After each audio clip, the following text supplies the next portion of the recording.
BDO South Africa is a professional audit, tax, and advisory firm that's part of a global network of firms in over 160 countries. We have offices in 7 locations nationally with more than 2,400 qualified staff ready to assist our clients. Welcome to our Clarity Unscripted podcast. Here, you will find transparent content that's both insightful and unfiltered. No holds barred, just pure clarity. When we grow up, we along the way you actually pick up what I call limiting beliefs, right? Please expand on that. So limiting beliefs as a result of the environment that you find yourself in. Limiting beliefs, they come as a result of your own personal experiences and other experiences that are told to you as their truth, right? And having to deal with the issue of transformation, which is such a sensitive thing in our country. And you have to relate to people of different race groups and to get their hearts to buy into this initiative, or which was such an imperative, for us to make sure we get it right. I had to first start to deal with self, say, where's my heart in this? So that I do not approach this from a point of judgment, preconceived ideas about other people. So I had to actually deal with that. So what is my view about other people, whether I believe it or not, but as a result of what I grew up You'll have knowing and that unconscious bias yourself. Exactly. So I had to make sure that I deal with that so that I don't take that along the journey as I run with the transformation work that I was doing.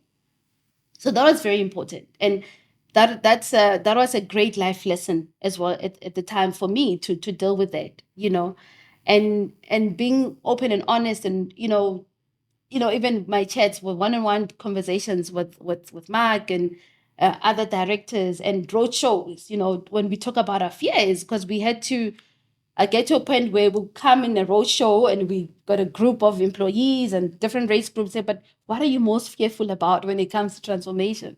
Because all of us have fears, right? Correct. And also, again, assumptions. Oh, this means I'm less important, or I won't be considered, and all that. So we had to also have those open and honest conversations for those who were brave enough, to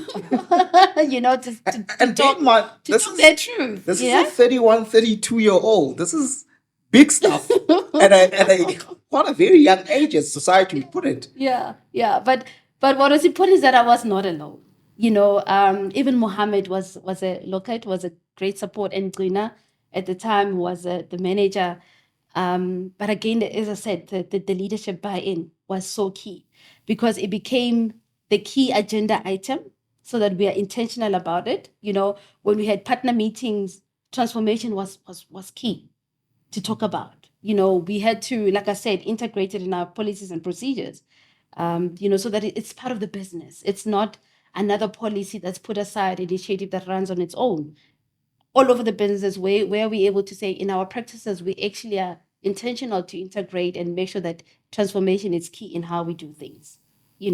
So which made it a lot more, I won't say easy, but easier. Yeah. To embark on that journey. And So we must say thank you to you, because pioneering that with your team, look at where we are as a firm because of Sure. what you started and where the firm is today. It's the initiatives like that, and as you said, as you grew, others were growing, which is absolutely amazing. Yeah. But let's talk about the transition. So you're moving from public sector space into a private space. Someone's looking and say, but how do you cope? Because typically a lot of guys will say, I'm at AG, I want to move across, and automatically I'm regarded as I only know PFMA. How was that transition for you? Wow, great question. Yeah. I would say to people that when it comes to the AG, like I said earlier on, you get the best of both worlds. And AG, what was amazing, and also what you find in the public sector, I see public sector is very strong around, governance. When it comes to governance processes and policies and procedures and what. So the benefit I had, even starting off with BDO, is that I had gone through wonderful programs in terms of senior management programs with the Auditor General and leadership programs with the Auditor General. So which was a great foundation for me, which helped me with the transition. But in terms of the sector, what's wonderful is that we are guided by the same Rules. standards, right? When it comes to auditing, audit is audit. And the beauty with our programs, especially, with the SAICA, articles program, is that it prepares us to be able to adapt to any environment, right? And that's how it is. Whether you're private sector or public sector, you go to a new client, it's a completely new environment, right? You got to learn, the business and see, find the risk and see how you respond and make sure that your audit meets the acceptable level of quality. So the foundation of training and in the experience that I got along the way was quite beneficial in that sense, to help with the transition as well. So I had something to offer already, as much as I had so much more to still learn. As you speak about these lessons, as you move across, what are those key lessons that you've learned within being a partner at BDO that has helped you propel to sit on boards, to now actually start a business? And we'll get to why you started a business, how that was, the fears, the challenges. What are those lessons that you used across? Sure. Wow. Well, I think that the biggest one coming from the transformation experience as well is enabling others to act. Because I was enabled to act. I was given an opportunity to start and run and, just the ability to influence, right? That's, for me, that was a key thing. And hence, I am a strong believer that truly, truly leadership is influence, right? But to influence others, you realize that, first of all, people give you permission to influence them. It's not an entitlement, right? So even that was also one of the lessons to say, under what circumstances will people give you permission to influence them?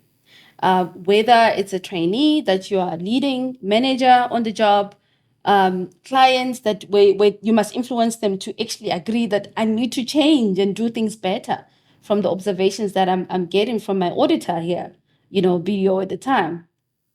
So that was a second piece in terms of influence, right? But and also on the governance side, because of the structures that BDO had in terms of the governance structures. And governance as well enables you to have a process of holding each other accountable, right? And for me, it was very key because, as I said, you don't want to do the work for tick box and nothing happens. Yeah. But at least with the governance structures that we had in place, we could say, how do we measure success? But how do we ensure that everybody takes that level of responsibility that we can say this joint accountability at the end of the day, So where we could say it's part of the strategy and whatever we're driving, it's in the strategy and it goes down to, performance contracts and, in terms of KPIs and so forth. So which was key for me, and the clear performance management processes. In fact, what we're now driving is performance achievement. We're very solid, which was very key for me to also take as well. These are things that one has to make sure that are in place, because if you don't have clear processes for performance enablement, right, you are actually working against your strategy. Yeah. Right. So that was one of the key things that I took away, and obviously the administration as well, in terms of, there were clear policies, procedures that one could say, I remember this is how we used to do certain things and what and what, and obviously that also speaks from governance and ops as well, to say, what are the best practices that one could also adopt and also make sure that at least you set yourself up for success, because that's very important as to how you start.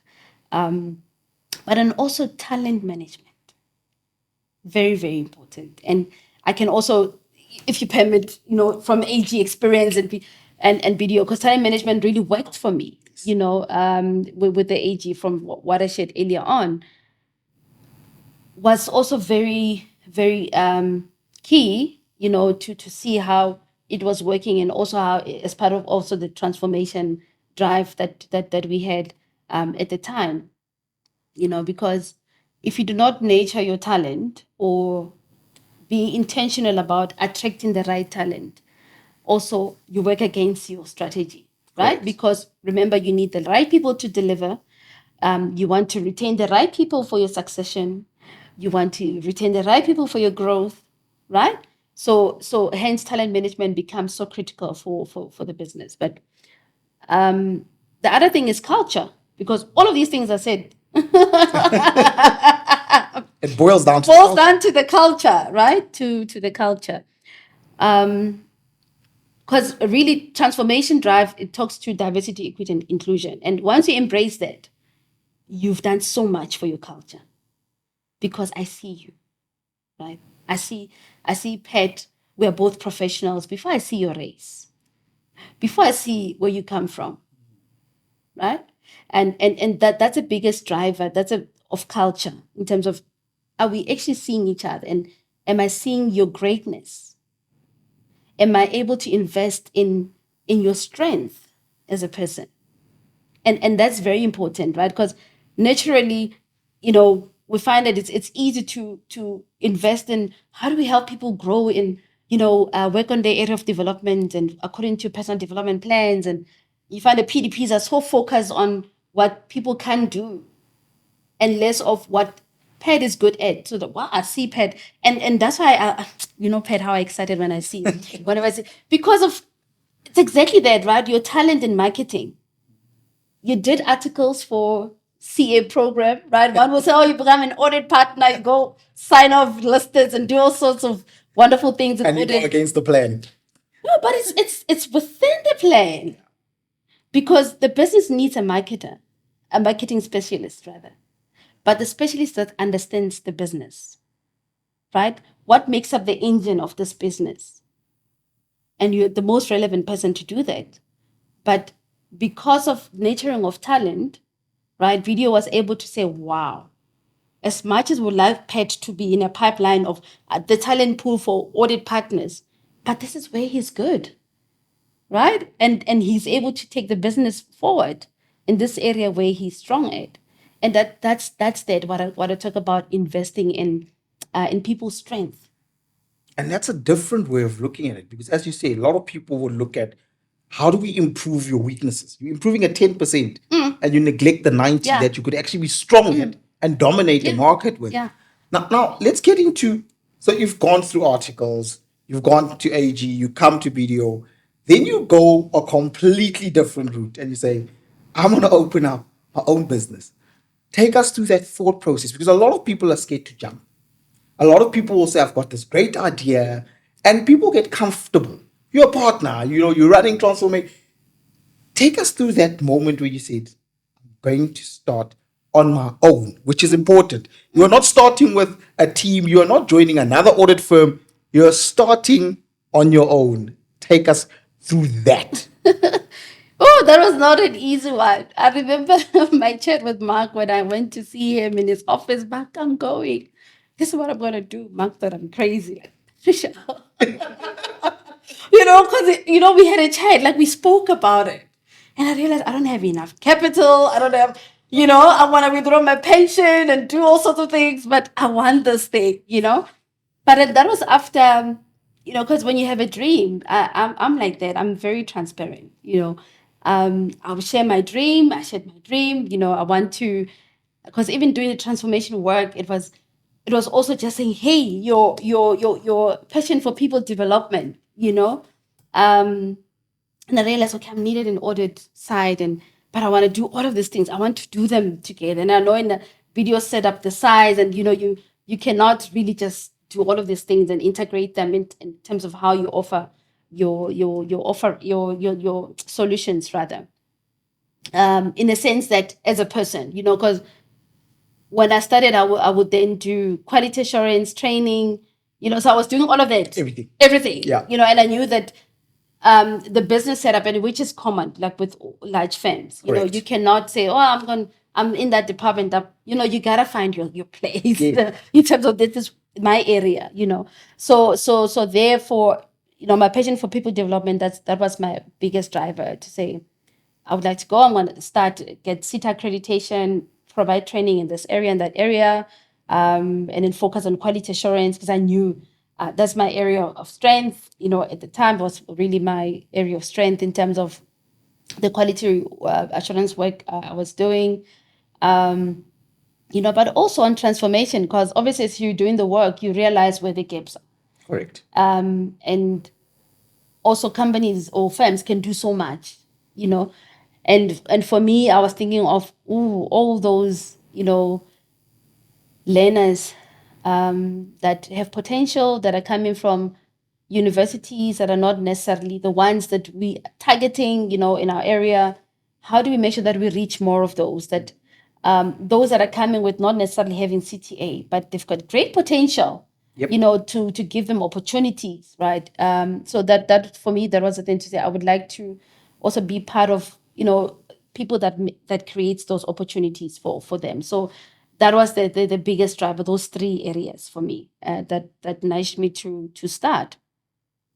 So starting, the journey was tough, but what made it manageable, bearable, worthwhile to still pursue was the support that I got, especially from my husband, and children as well, which is important, because when you I cut do off not think you are crazy. when you cut off on certain things, you're like, we can't do that and that because, hey, I'm no longer earning that much.